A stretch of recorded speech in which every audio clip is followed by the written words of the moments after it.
The woman leading the fight to protect the city's prairie lands is now taking her case to the OMB. She's challenging the city's decision to rezone the area for commercial use. But fighting City Hall is not cheap. The CBC's Allison Johnson has more on the woman and her campaign.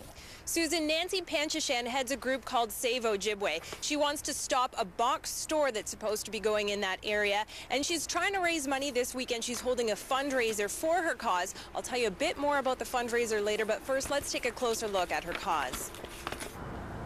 It may just look like grass, but the Ojibway Prairie Reserve is home to some of the rarest plants on Earth and some endangered wildlife, too. Last year, City Council gave the okay to a developer who wants to put box stores right across the street. If we had the last 0.5% of rainforest, would we even think about putting 4 large big box stores directly beside it?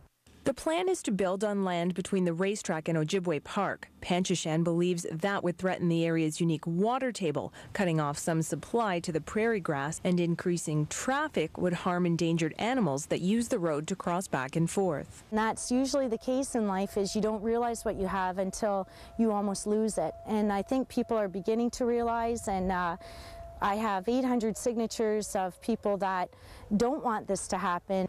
This local shop owner is helping collect signatures and selling greeting cards to help raise money. We've already destroyed a lot, and it's time to start looking at what we have and not losing it. Part of the draw to Ojibway is its peacefulness, and me trying to imagine so much confusion with a commercial facility immediately next door and the traffic that would be involved with that just really breaks my heart. I can't imagine Ojibway being the same ever again if that was allowed to happen.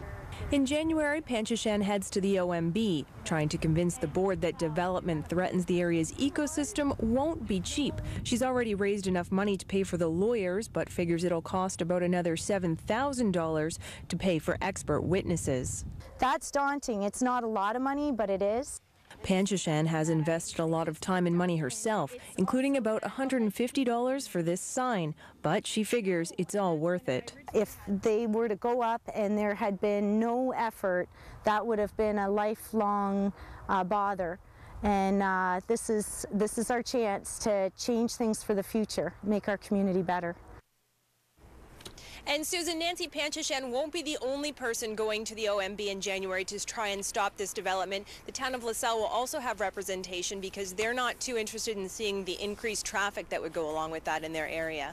Okay, Alison, why don't you give us a recap tell us about the events this weekend? Well, they're holding a walk-a-thon, run-a-thon. That's going to take place Sunday morning, 9 o'clock at Malden Park, at the Malden Road entrance.